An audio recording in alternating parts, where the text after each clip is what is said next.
think I'm gonna die in this house. It's just like the theme of like our lives now. Hey, do you like Walking Dead? Do you like Fallout? Do you like fantasy? You'll like this. So hey, powers that true. scare you and beans. Yeah.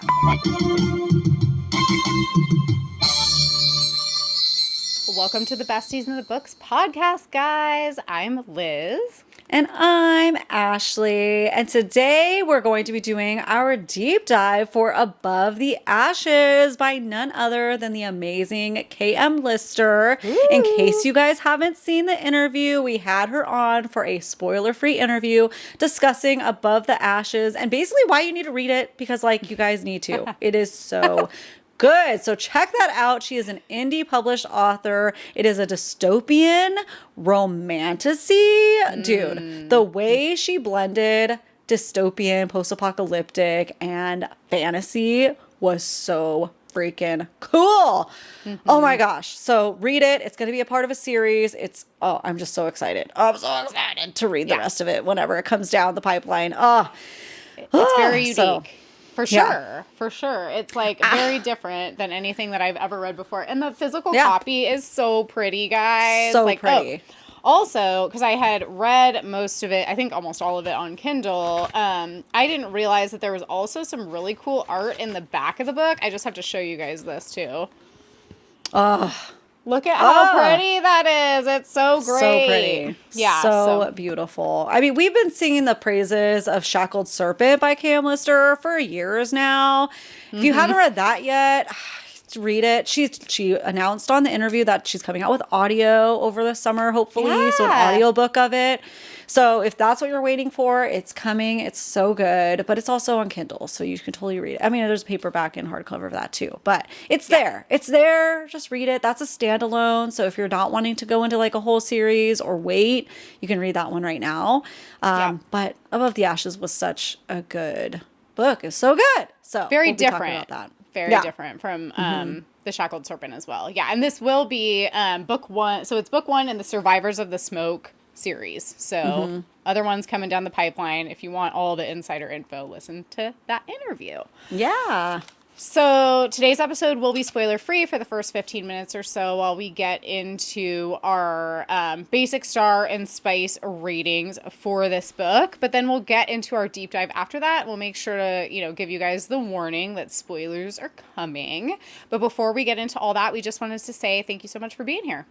Seriously, thank you so much for taking time out of your day and your book to come and take a listen on in. We hope you're having a super good day, whatever you're doing. Are you doing laundry like I'm always doing? Are you driving? What responsibilities are you avoiding? Or are we helping motivate you? Whatever it is, thank you so much for choosing to put us on. If you're not followed and subscribed yet, please make sure you do. Everywhere you like to favorite podcasts, including YouTube. We're Besties in the Books podcast everywhere. Also TikTok and Instagram. You can also join us on Fable if you're looking for a virtual book club with less commitment, because we have monthly book club picks that are recommended by you guys and voted by you guys. So that's over at Fable at Besties in the Book Club.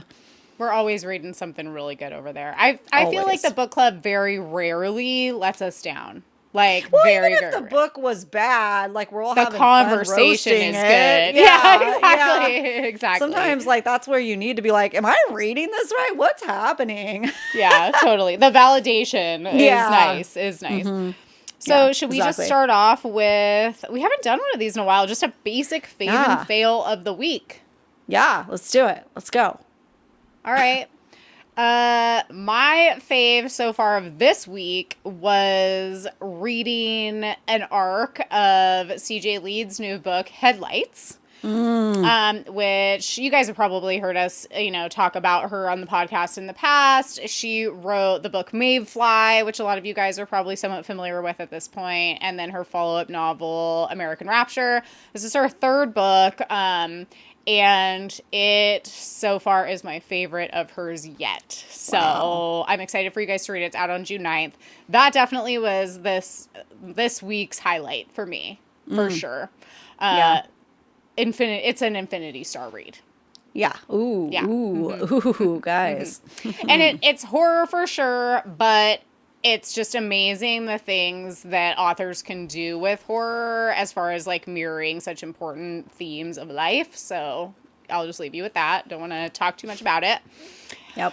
And my fail, Ashley, sorry, is that instead of reading the things I was supposed to be reading for this week and for the podcast, I was reading that instead. Which I did call you out a little bit for that last night. Yeah. Like, Ashley, I don't have enough time for this. And, and like, you're well, like, maybe you would have if you didn't read that other 500-page book. I couldn't not. Yeah. For sure. There's certain books that it's like I have it in my hands. Yeah. It's literally physically in my hands, and it's just staring at me from the table, and I'm supposed to not read it. Like, that's crazy. Yeah. Well, and the ones that we needed to reread, well, they're rereads too. Yeah. So then it's hard because it's like, well, it's not new. So. Yeah. Although Yeah. I will say it's like the rereads that I am doing for the deep dives that we're covering on the podcast right now are excellent too. So Well, we can say it too, regrets. you guys, because they need to know what's coming. We're doing a deep dive on When the Moon Hatched because, hello, we love it, and not enough people have like discussed that.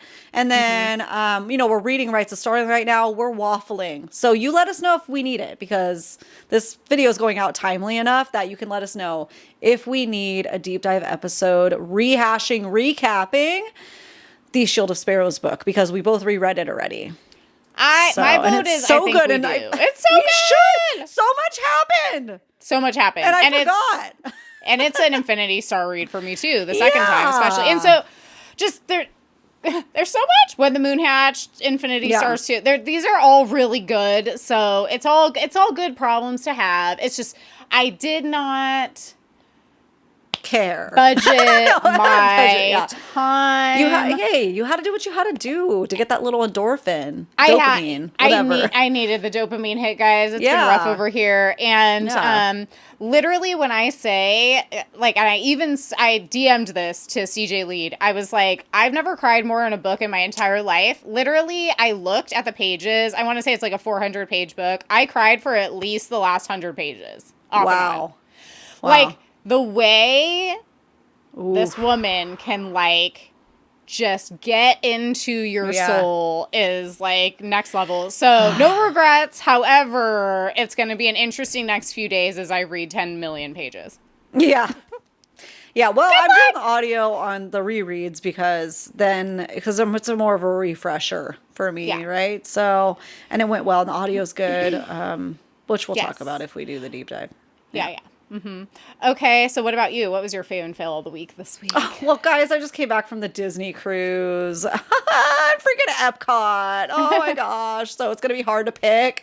I mean, if you're not following me, so shameless plug for me, I'm starting to post again. I made it a point on my trip. I'm like, I need to get back to posting on my Instagram. So Ashley Alex is my Instagram, which is bookish things and life things and Disney things now. And I'm posting all the fun stuff over there because it was such a good time.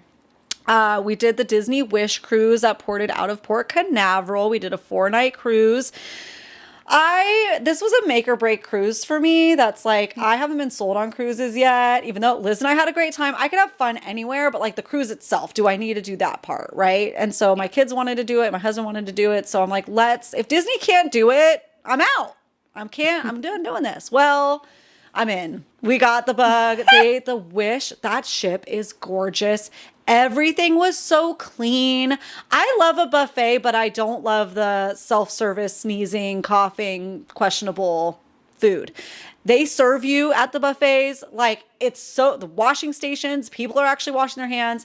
Everything was amazing. The shows were so good. The rooms were incredible. The bed was incredible. The service, amazing. 10 stars, extra tips to all the servers and the room service and the guy that does the turn down service. Oh my gosh, we were obsessed, so much so that my husband totally has the bug and is like, when can we book the next one? So I was shocked on that. Totally shocked. My fail is that, like, I honestly thought 4 nights would be enough on the ship. So it We wasn't. always do at least 7. Like, you have to do because 7. I built in, I finagled in because I've always wanted to go to Disney World, and it's been like a dream of mine, not only to go, but also go with my family. Well, I found out officially that I don't think my family likes the parks very much. So that's sad, but like I do, but luckily my best friend does. So Liz can go with me. Yeah. And like, I'm somebody that I would go by myself if I needed to. So that's fine. Or like, they can go, they love the resort. We stayed at the Caribbean Beach Resort. They loved it. They loved the pools, everything about that. They're just not made for like my early rope drop to fireworks, like, nonstop. Because I love the rides. I like everything. But for somebody who hasn't experienced the rides, they were a priority for me. At Disneyland, because I go all the time, I'm like, okay to not be in line for things, right? Like, whatever. I'm going to pick and choose my tops, but because there's so much at Epcot, that's why we picked it, that we hadn't experienced yet. People were telling me, oh, I hope you're not going to be bored there. Oh, I hope there's enough to do. So I'm thinking this park might not have enough. So it might be more like I was expecting to be shopping around and looking at the different countries. Barely did any of that. I did about half the stuff that there was to do. I was not bored. There are so many rides we didn't even get to ride. So many countries we didn't even check out. Like, I wanted to do so much shopping, and I think I went into one shop. I'm just like, oh, all the things that I needed to buy. So it would take so much for me to be bored at any Disney park. I mean, that's ever. true. Yeah. Like, I don't even know how you would accomplish that. Like, even they were, but like, there's something for everyone. They had freaking light. That's what sold my husband to want to go back to Epcot. He's like, I would get a pass if I lived nearby for that they do like concerts for the Flower and Garden Festival. It's like real bands. Like the guy, Newfound Glory's played there. They played there last year, and they do a set. And then the guy who does like Stacy's Mom has got it. They were playing the next day, so he was so bummed because he really wanted. He's like, it's probably only that one song, but I want to see it. So he's a big live music person, and so are my kids. So they could just hang out there, and I could go ride the ride. So yeah, my fail is like, it's never enough time. Like the cruise, even I feel like there was so much that we didn't even get to explore because. It's a big ship and there's only so much time you have. So yeah, we're looking to go again. We'll probably do a short local one because my daughter did get seasick the last day. So we didn't do like the placeholder discount or anything, but you can get a lot of last minute discounts, and we have a port next to us. So we might do a smaller ship just to get like the vibes. As a mom, I didn't have to freaking cook or clean for anybody, or just as a person. That was amazing. Literally. Like that was like the first vacation where I didn't really have to do anything, honestly. That's why we love cruises, because it's like we always do like a week, although my husband's looking at some longer ones for us to do in the future, which would be great because I'm like, great, let's just go for as long as you want. I don't care. But yeah, it's like, that's why we like it, because you can actually turn your brain off. It's like food is here, transportation is here. If you book your excursions ahead of time, the excursion's already done, the entertainment's done. Like, you just have to go where you go. And if you don't feel like going anywhere, you can just wander around. You know what I mean? It's like great. I think that's the hardest thing for this Disney cruise was like the FOMO. It's like accepting for the next one that you're not going to do everything. And so we chilled a lot. We did the spa pass. It was so worth it. Oh my gosh, because we just love being lizards, and it was so quiet, and we'd have to fight for the jacuzzis. But the trivia, listen, hey, maybe I'm just aging into the cruise demographic here, but it was all up our alley. I don't know if it was because it's Disney, but we did. We went to trivia, my husband and I, it was more, I think it was 80 songs. So we did like okay. We came in a little bit late, but we did like okay. But no, we weren't sweeping the stakes or anything. The next night we did early 2000s. Ooh, yeah. One group beat me. I got 37 out of 40 answers right. And I thought I had it, man. And then the group next to us had 4 people, and they won this cute, like, it's a freaking Mickey medal. It's so cute. So I was like, I want that medal. I was like that lady, like, I want that. Like, I'll get it for you, honey. Like, Jeff's trying to figure out how to get it. I'm like, no. He's like, I'm going to go sweet talk the lady. I'm like, she's not going to give it to you. Like, it's I like lost. the Disney version of the Geller Cup. You're like, I'll fight you. Literally, I'll fight you. Yeah. So, and it was country. It was freaking the Carrie Underwood, like the name of her song. And then it was a Coldplay name of his song. Like, it was like the 3. And then it was this one, it's this band, now I'll remember it, AFT. I can't remember what the song is now, but it was like a one-hit wonder name of the band. So we got the song name right. Oh, man. But it was fun. So I was like, wow. Nice. Trivia is now something I could participate fully. Well, we did Taylor. You guys did Taylor Swift. We did Taylor Swift and Lord of the Rings. Those were fun. Yeah. Those were fun. Yeah. So... Hey, there was probably more. There was a lot more trivia that we just did. Oh my gosh, my husband! Can I tell you the bingo? We did bingo. We always the do second bingo. to last day. Yeah, super fun. We didn't get close at all. Like the first guy won. The second one had like 17 winners, so they all ended up getting like $5. And then the next ones were fine. So then the last day was the jackpot, right? So we're at the pool, and I look at the time. I was like, "Oh, you want to go do the jackpot? Like, go have some fun. Go do that." And he's like, "Okay, I'm gonna go." He would have won us almost $6,000. The group behind him won the last. So it was 3 of them left with 1 number needed. It was a blackout. 1 number. So it was like G. Everybody had a G, and he was like G53. So they call it. So they have them all standing up. They call G59.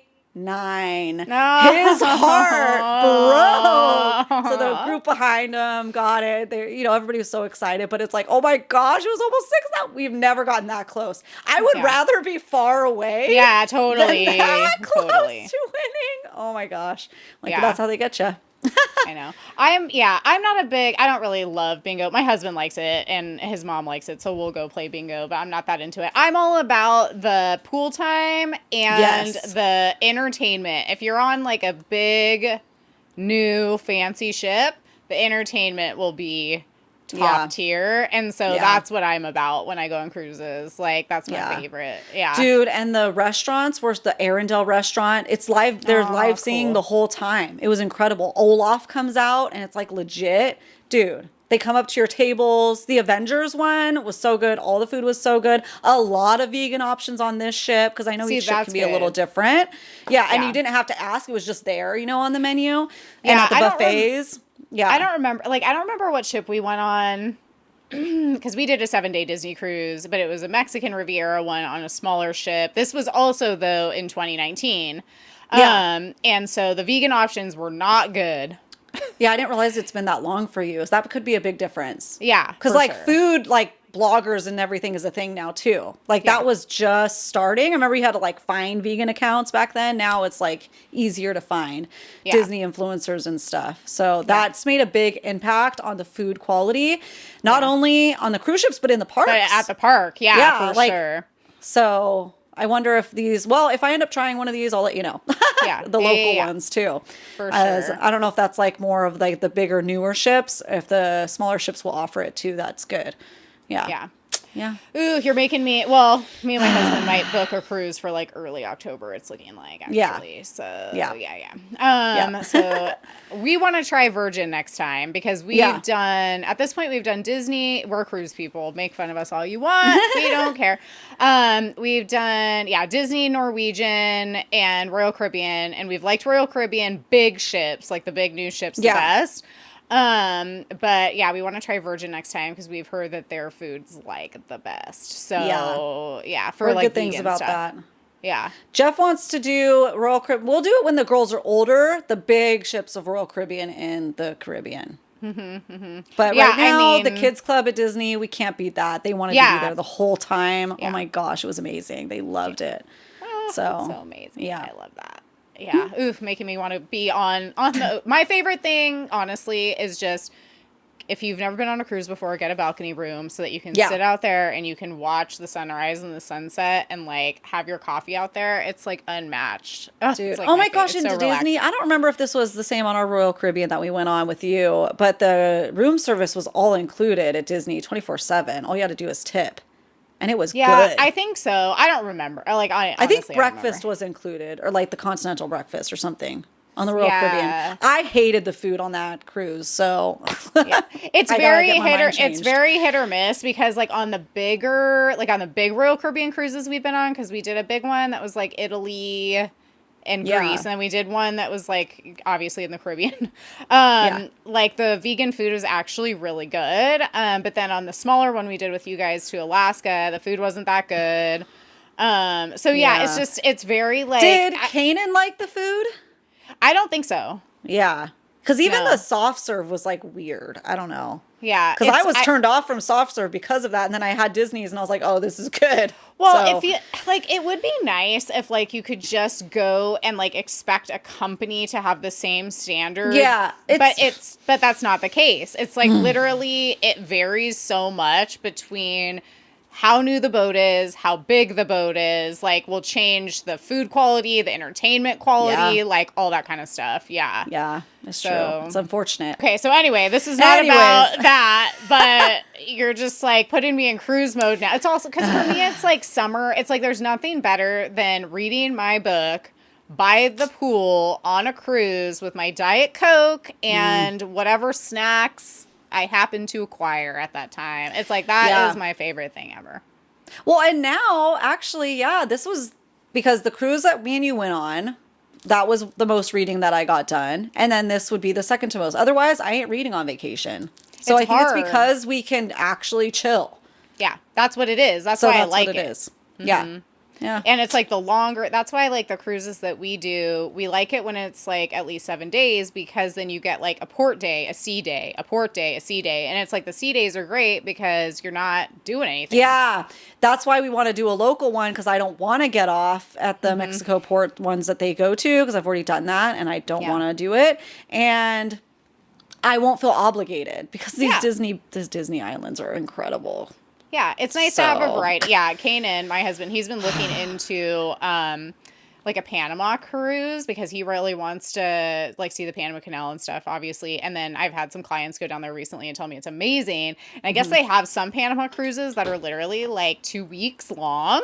Yeah. And I'm like, hey, if you could take the time off work, let's go, because that just means that I'm going to get to chill and read by the pool even longer and get to see stuff. It's a good balance. But anyways, Royal Caribbean, hey, Disney Cruises sponsor us. So we can go on cruises and read. I know. Yeah. I'm like, hey, does anyone do like a bookish cruise?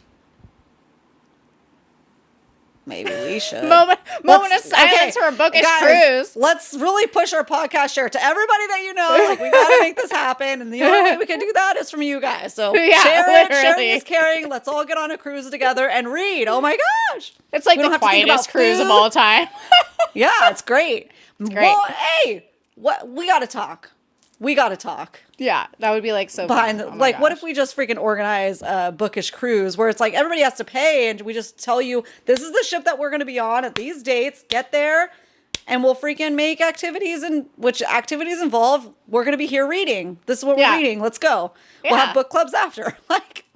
Hey. I mean, that sounds like a good idea to me. What book convention on the sea? Freaking bands are playing now. Something corporate and Glory has done cruises. Why can't we have a book cruise? I know. It sounds great. Well, if you're still around after all of this discussion about cruising, and I'm like, what else even have we gone off on tangents about? Anyway, then here we are. We should probably at some point get into talking about Above the Ashes by K.M. Lister. Here we go. Okay. So, should we just get into our spoiler-free star and spice rating of this book? Let's go. Let's go. And if we'd recommend it, and if so, to who? I feel like we keep forgetting to do that, and I feel like that's super important. Yes. So let's make sure to do that. Include that as well. Okay, so you want to go first? You want me to go first today? Sure, I'll go first. All right. So, in the genre that it is kind of a newer blend for me, being dystopian, post-apocalyptic, and fantasy in one. And I'm loving that. So for me, right now, it's going to be a 5 stars because I'm still thinking about it. I can't wait for the next one. I absolutely loved everything about it. And the way K.M. Lister can instantly transport you into the world, I'm obsessed with. Who is it good for? Hey, do you like Walking Dead? Do you like Fallout? Do you like anything post-apocalyptic? You'll like this. Do you like fantasy? You'll like this. Like twist on it. So that's who I think it's going to be good for. People that also want to see some character growth and development, I think will be interested in the plight of these characters' journey as well. And I'm so excited to see like what comes next after this. Well, yeah, I mean, it leaves us spoiler free, but it leaves us on a cliffhanger, of course, since we do know that this is going to be multiple books. So, yeah. Okay, so I rated this book a 4-star. So, loved it, enjoyed it. I feel like I'm ready for it to amp up a little bit. I do love the merging of dystopian. I am a big Fallout fan, and if you guys listen to the review or to the interview, you know that K.M. Lister is as well.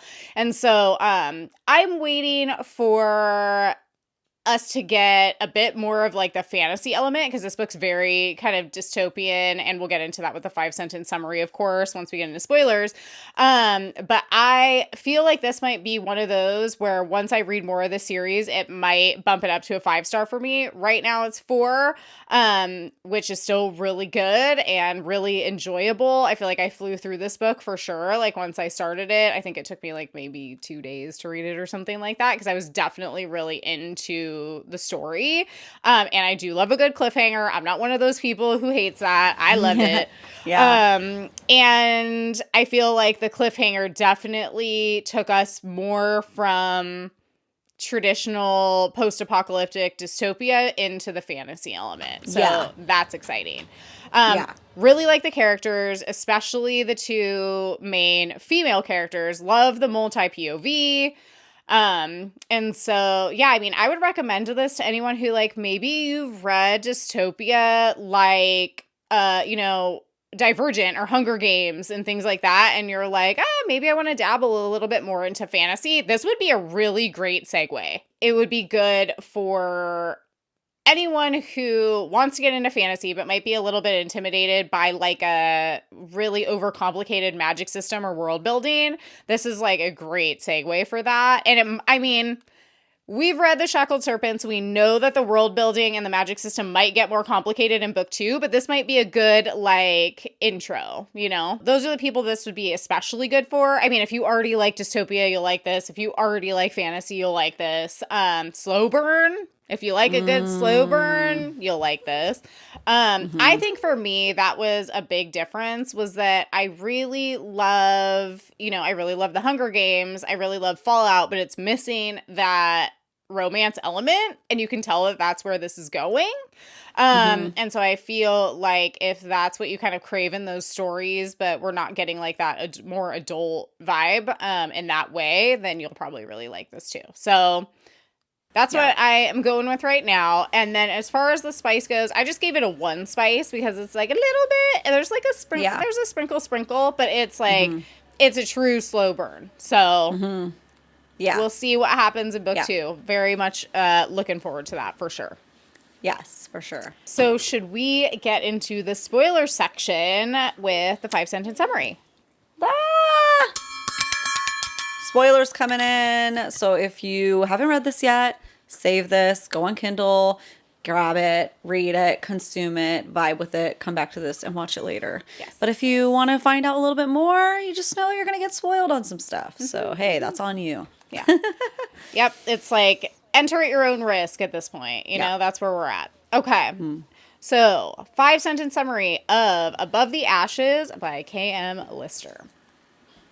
5 years after the darkest day, when suddenly a magical curse was placed upon the upper world, turning it into a post-apocalyptic wasteland, Ellery Foss, the half-witch, half-fae princess of the underworld, is traveling alone, trying to survive the dystopian hellscape after her only way back home was destroyed, and she simultaneously learns that on the darkest day, she was cursed with the inability to touch any living thing without turning it to ash when she is discovered by a group of rebels called the Pack.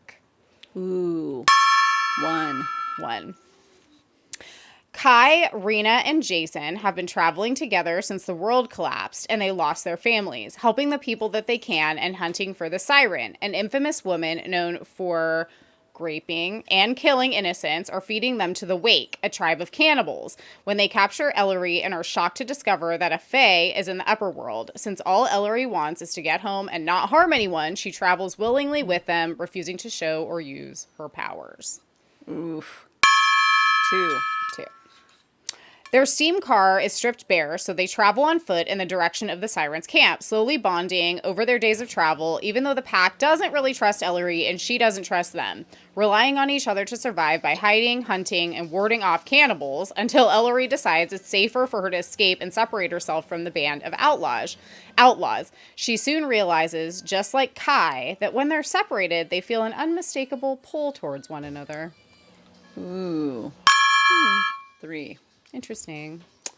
The Pack reaches Arcala, a settlement run by a reformed cannibal and siren follower named Sheriff Nels, where they run into Ellery again, and from that point on they choose to travel east together until they part ways. But before they can get far, they encounter a group of Wake cannibals with their prisoners. Ellery uses her powers for the first time to help free them and to help them escape, and it's revealed that she's the princess of the underworld.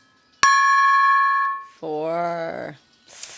They reach Mount Mend and are immediately ambushed. Ellery is taken hostage by the cannibals and taken to the Siren and Eric, the leader of the Wake, where they torture her until the Pack comes to rescue her, and it's revealed that Kai is actually the prince and son of the Upper King, the one responsible for the darkest day. He used the magic of a witch he held hostage to conjure the spell so that he could rule without opposition. So Ellery decides they need to save her, but what they discover is that the witch has been manipulating the king all along, and in the fight, Ellery turns him to ash and tries to kill the witch, but is possessed by her instead. 5. Dude, isn't that crazy, guys? Oh my goodness. That's crazy. I didn't see the end coming. I thought she was going to get there and realize that this witch had been like held hostage for all these years and she was going to be like somehow related to her. And then it just like went a completely other, I mean, she could technically still be related to her. We don't know. But she went like this other completely different direction. Yeah. Oh my God. And now she's possessed. It's very word caller coded. Yes. Like Valg. Mm-hmm. Valg. Possession. Mm-hmm. Yeah. Yeah. Mm-hmm. That's what it reminded me of. Anyway. Mm-hmm. So that's why if you read this, you're like, we need book 2 because literally she's possessed right now. Like, what's going to happen? Yeah. So, all right. What were 3 tropes that you loved? 3 tropes that I loved. Where's my list? Okay. Realistic, more realistic, semi-realistic. FMC, specifically with the way that she handles these brutal confrontations, you know, and threats where she freezes. She's not always the heroine and she's not always doing the right thing. And KM talked about this in the interview. It's like giving the characters more that human nature side and less always the hero saving the day side, because while we obviously would love to read about that and that's amazing, we all hope to do the right thing in the right moments, sometimes she doesn't make the right decisions or they don't make the right decisions, and it's just humanizing to see, even if so she's like obviously not a human and she's like this witch, you know, fae, but even she's making the wrong decisions sometimes, you know. It's like more relatable. Yeah, because it's like she's literally dealing with like these horrible atrocities. It's very like,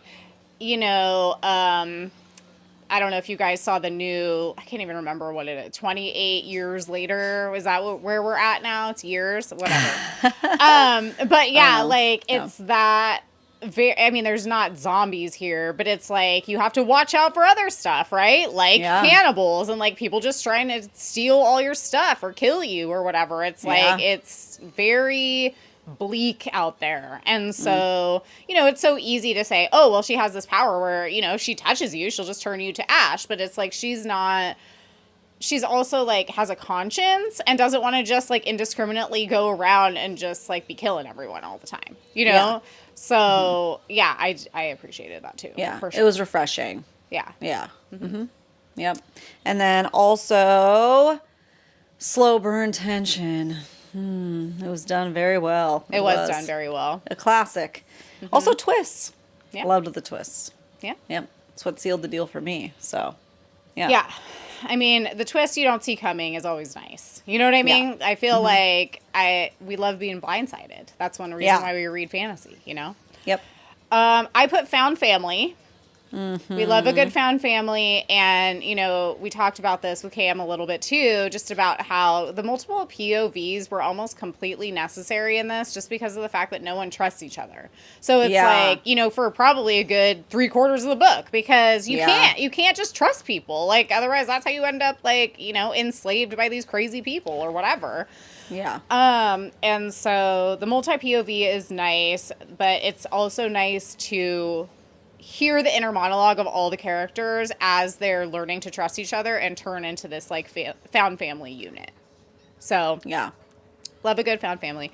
I also put secret identity because I loved the twist that Kai was actually the prince. Yeah.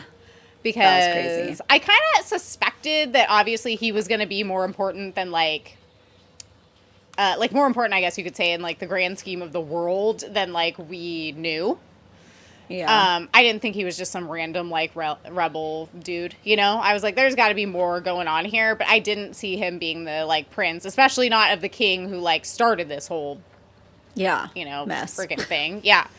So I love a good secret identity, and then I also put multiple worlds. Yeah. Because obviously we're dealing with the upper world. This whole book takes place in the upper world, which is very similar to like it would be like, you know, a regular Earth dystopia should a post-apocalyptic event happen, right? Or what we would imagine it to be. So we're not dealing with magic and things like that until the very end, where you have like the witch stuff going on aside from just the curse, right? So what's exciting about that is like obviously Ellery is from the underworld, but she is not able to get back there, so we know that's where book 2's going. So it's like we have that to look forward to, where it's like, ooh, we have this whole other world that like we haven't even found anything out about really, with all of their own political issues too, between the Fae and the witches, and like the war that lasted hundreds of years, and like all that kind of stuff. So I'm really looking forward to that. Yeah, totally. What about a trope you hated? I couldn't think of any one. Like, there's no miscommunication. There's antitrust, but that's fine. There's no pregnancy trope. Did you think of any? I mean, I just put... This is specifically, I would say, in most things, a horror or dystopian trope. I really get grossed out by cannibalism. Yeah. Yes. I know that, like... I really don't like it. Like, duh. You know what I mean? Like, no one likes that, but, like... Right. Yeah, it's just... There are certain It's extra things, horrific. It's extra horrific, because it's, like, this... It's not just the cannibalism piece. It's the fact that, like, there's... What's scarier? Getting eaten or being so desperate that you have to eat someone? Oh my gosh. Do you know what I mean? It's like, that's what is, I mean, as a vegan too, like, it's like extra gross to me. So that's what I put. Cause I was like, anytime you bring cannibals into the mix, I'm like, like it freaks me out. That was one of my, when I was watching Walking Dead, for anybody that did that, the tribe that is cannibalistic it's the worst. It's the worst. And I'll never get those visions out of my head. Ugh. I mean, I remember even just... this is so random, but it's like, you guys know there are certain things from like our childhood in the 90s as millennials that is just that it like, it's like the Bermuda Triangle, right? Like, why were we all obsessed with the Bermuda Triangle for a while? It's like the Donner Party. Like, I was like so freaked out by the Donner Party and so obsessed with it for a while, right? Oh my gosh. Like, it's just right there with like the Oregon Trail obsession, and it's like, it just stuck with me for some reason. I don't know. Like the stories that have come out of that. Yeah. Yeah, I feel you. But, you know. Yeah, so that'll be mine too. Yeah. But it's like if you're painting a post-apocalyptic hellscape, hey, you're achieving your goal, you know? Yeah. Yep. It's true. So what about a microtrope that you either really liked or really hated? What? This award's going to go out to the beans. It's going to go out to what? The beans! The beans. Oh my God, that's hilarious because I almost put beans and then I was like, no, that's crazy. Like, I'm not going to put beans, but I love that you did. Crazy. Because it's not a big deal. It's so petty and it's like not enough to obviously like make me not like the book. But I was just like, this is too many beans. SOS. any one human being, like, they find these beans. No, that sounds crazy. They go to this place that has like a bit of a society starting, right? And they have cans of beans. So they're like, they're like starving. They're like starving. Yeah, they're starving, you know? And she's not used to eating because she's been out on her own for like years, you know? Like 5 years. And so it's scraps. You're eating scraps all the time for years. So you're probably like frail and stuff. And like, you haven't had a lot of fiber in a long time. Like, let's not eat multiple cans of beans. Like so many in a row. And it's definitely partly like my fault and where my brain goes off to. And so my brain is like, because they're sitting around the campfire, right? And Rena and what's the friend's name? The other guy? Jason and Rena are like, I swear she mentions they're on their second can of beans. Yeah, no, there's like multiple. It's like that's what they have. I'm like, listen, Cam, this is too many beans. We're going to be having problems. It's a great protein source, but it's going to there's a reason why there's a childhood rhyme. Right? How does it go? I don't even Beans, remember. Beans, the magical fruit. The more you eat, the more you chew. Like, so this just took a turn in my brain. So I'm so sorry. Well, especially because you have this, like it'd be one thing if it was just like, hey, it is what it is. We've been starving for 5 years. Like, we finally come upon this settlement and all they happen to have is like this stockpile of like canned beans. So like we have to deal with it. But we have this like side plot of like this building tension between Kai and Ellery. And it's like, there is just no way you'd be able to maintain that, like, heat, you know? Intimacy.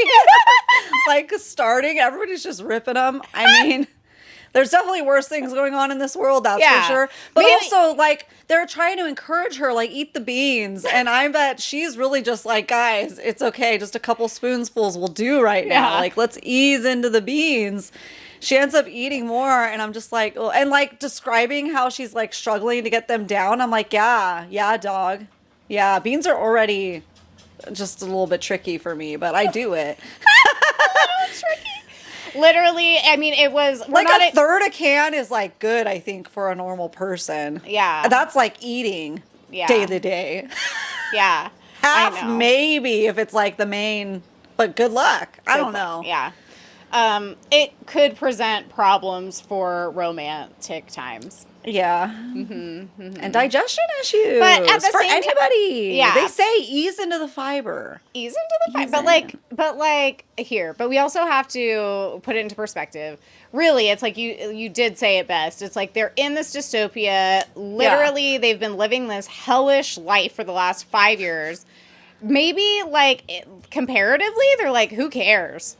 I mean, probably. Like, honestly, everybody's just ripping them. Yeah, like, who can? By the fireside. At least we didn't get eaten by cannibals today. Yeah, exactly. Yeah, like, no, for sure. No, but it hurts. Like, if you have too much, like, it hurts. Like, it's painful. Gas pains.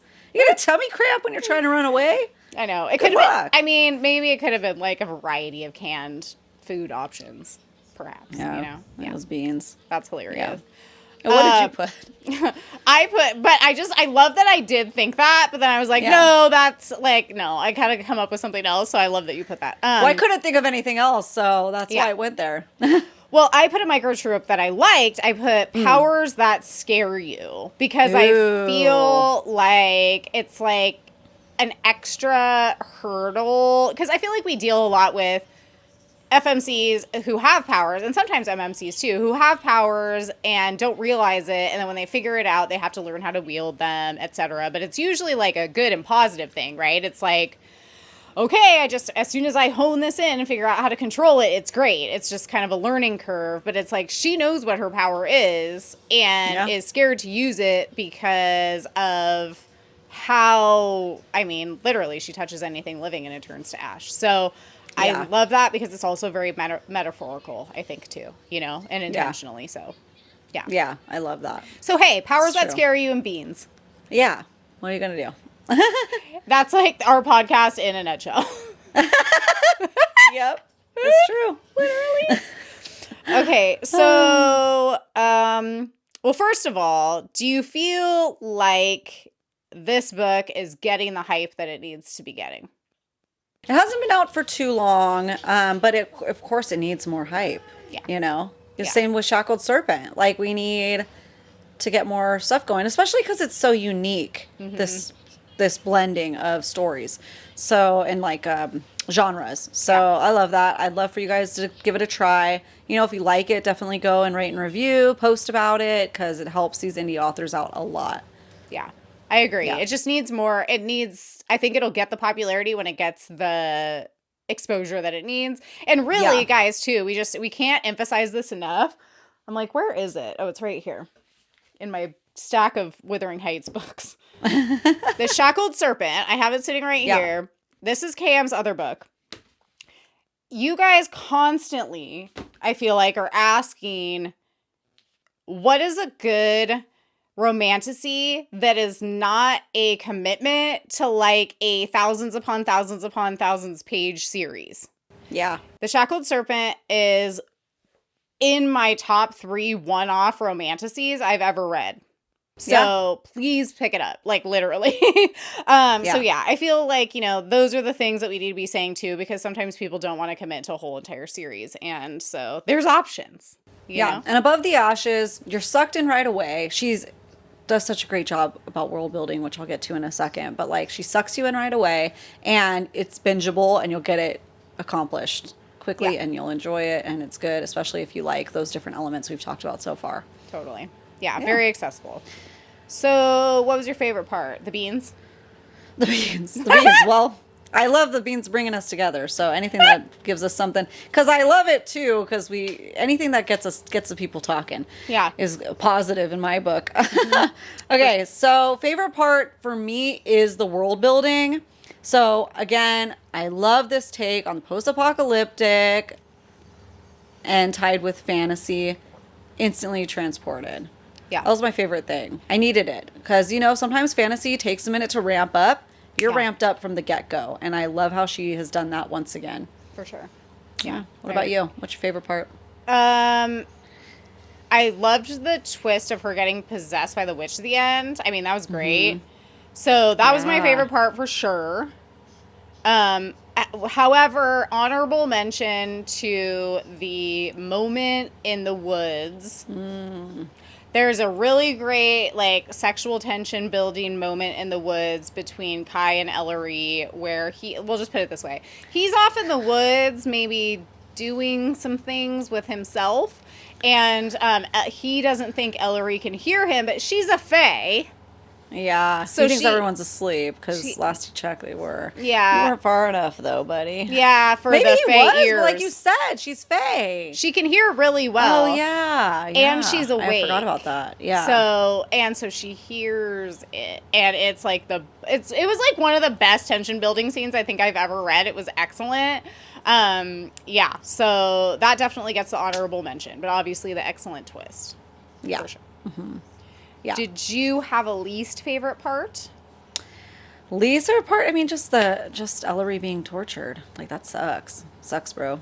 Yeah. Sorry about that. Totally. Yeah. Although I will say, there is something extremely satisfying about trying to torture someone you can't touch and then simultaneously turning to ash. Yeah.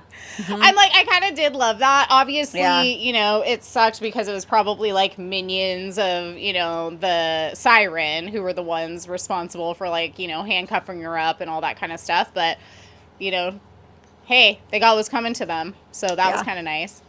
Yeah. For sure. My least favorite part was Kai realizing that his dad was possessed the whole time.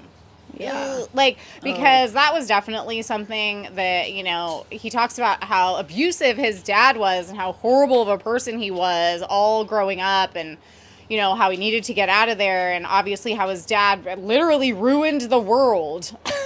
Like, and did all this horrible stuff, and then him finding out right before his dad was gone that it actually wasn't him the whole time. Yeah. Ugh. Like, that would be That's devastating. tough. Yeah. And then now that guilt and responsibility for not Exactly. seeing the signs and all of that. Because he even had said, like, his dad, like, all of a sudden changed. So he thought he just showed, like, who he really was after his mom died. Yeah. No. Uh-oh. Well, it's see the signs. It's like, are you possessed by a witch? These are the signs to look out for. Here's your pamphlet. Did you eat too many beans? Yeah. So, Possessed you know, by a witch. Yeah. we can't blame him for not seeing the signs. However, I mean, especially like he has this lady in his like lair that he's keeping hostage. You would assume that he's the one. Oh, he's bad. Yeah. Yeah. Okay, what about favorite character? Character. I loved Rena. You know, she's the voice of positivity in like a not annoying way. Like a guiding light that is needed in such a dark place. So I really loved her. Yeah. I agree, and she's been through some things too, which is nice because it shows that Which she's is nice. Well, it's nice for us as a reader because we can. It's like you said, she's this kind of more upbeat, positive perspective, but it's hard to not find that annoying in this context unless they have some life experience. Yeah. So I do I appreciate that for sure. But she doesn't minimize people's plights and what they're going through either. So I think that's a big part of it. She's not toxically positive. So No. Yeah. Yeah. But at the same time, she's like, you know, I really appreciated that she was accepting of, or at least she gives people the benefit of the doubt. Why don't we give Ellery, like, you know, the benefit of the doubt, see what she's about, like, before we just assume that she's bad and, like, leave her to die or, like, kill her, you know? So I did appreciate that. My favorite character was Ellery. I really liked her. I liked her inner monologue. I felt like she, you know, as you said before, was super relatable, and I really appreciated that, too. Yeah. Yeah. Yeah, for sure. Did you have a least favorite character? I mean, gross cannibals will do it. Yeah. Also, the whiny brother villain guy. I forget his name. Ugh. Are you talking about the leader of the accomplice to the siren? Is that who you're talking about? Not the dad, but like it's the brother, isn't it? His brother. The dad's brother? Ended up the main character's brother. I forget everybody's name. Kai? Kai's brother is the leader of the cannibal guys. Oh, secretly. I forgot. It was like about revealed. That. Okay, Yeah. I must have missed that somewhere. What's his name? Because he's like, ooh, Eric. which is Eric. But he's probably possessed too, though. Maybe. Honestly, now that we mention it. Eric. Okay, I kind of forgot about him. I mean, my least favorite. I just put the siren. Gross. Yeah. Like, come on. You know, there's. I mean, get a life.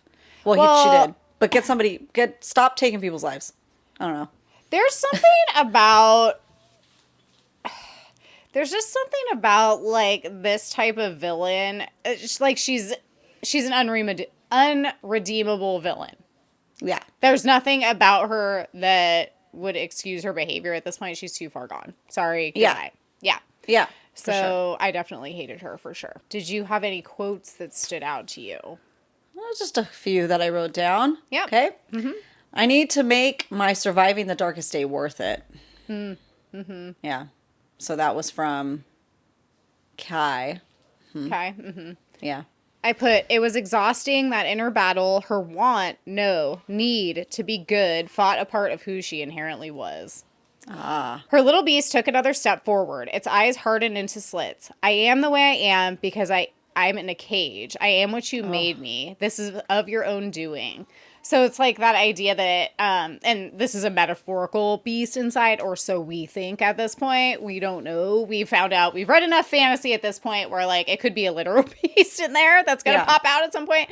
But yeah, it's like I am the way I am because you shoved me down. You put me in a cage. You haven't let me free. And now like this is what's going to happen. I was like, ooh, I love that. That's great. Yeah. Yeah, it's true. It's good. Those who rule over my fate are simply watching a show, and I am the unfortunate fool who knows none of the lines. I feel like that was Kai also. Probably. They talk about the fates a lot. Nice. Yep. Do you have any other ones you wanted to mention? That's it. Okay. So we talked a little bit about the slow burn tension. Would you say that for this book, the spice was good and balanced, or like, what did you think about it? Yeah, for sure. For sure. Yeah. What about you? Because you're the spice girl. Yeah. Normally I prefer more spice in my books, but it wouldn't have made sense here. Yeah. Like, for sure. They are just now trusting each other. They're just now like, oh, you're not going to kill me. Oh, you're not going to like literally eat me. Okay, great. So I feel like with the multi-POV, with the journey, having that slow burn tension, but throughout the whole book, that allusion to the fact that Kai and Ellery both notice that they're being like magnetically drawn towards one another in a very like, in a metaphorical sense, yes, but then also in a literal sense, like where they end up in the same town without trying. I feel like that was a perfect amount of like tension building and like just a little sprinkling of spice, just enough to keep us on the hook for book 2. Yeah. So what about sequels? You gonna read sequels? Yes. Right. And you? Yeah, of course. Yeah. Like literally, why would I not? I have to know what's gonna happen now. I need to see, it's like, I love that, new SNL sketch with Ryan Gosling, the kiss one. It's like so good. I haven't seen. Oh my God. You need to watch it. It's like literally so funny. And so it's like, that's what I say, like think in my head all the time now in his voice, like kiss. Like literally I just want them to kiss. Like, and so yeah, like I'm just looking forward to the natural progression of where their relationship goes. However, now she's possessed by a witch. So it's going to be a journey to figure that out. Yeah. But it's like, I don't know. I wonder about that too. Because it's like she is half witch. So like, is she somehow able to like, I don't know, have special powers to like rid this other evil lady out of her? I don't know. We'll have to just see what happens. But obviously there's unanswered questions. There's a whole world that we haven't yet explored. And so I'm looking forward to book 2 for sure. Yeah. Yeah, for sure.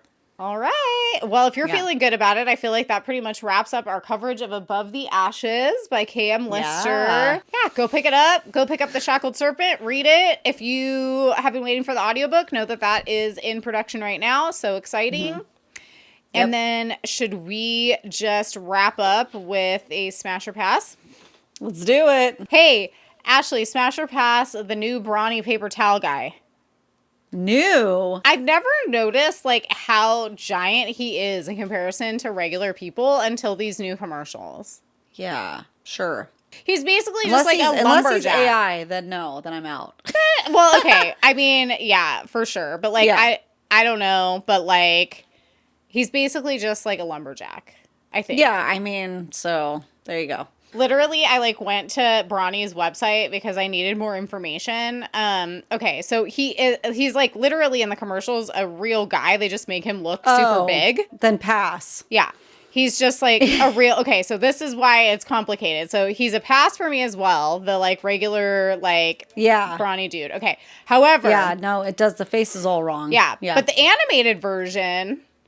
Yeah. He's pretty good. I would say smash But unless he's AI. Yeah. If he's, so it's complicated. Well, but that's across the board. That's across the board. If it's AI, it's a pass. But if he's a regular animated, then smash. He's it's science, guys. It's science. And he's like 7 or 8 feet tall. Okay. I love that like on the homepage too, like they describe him. Okay.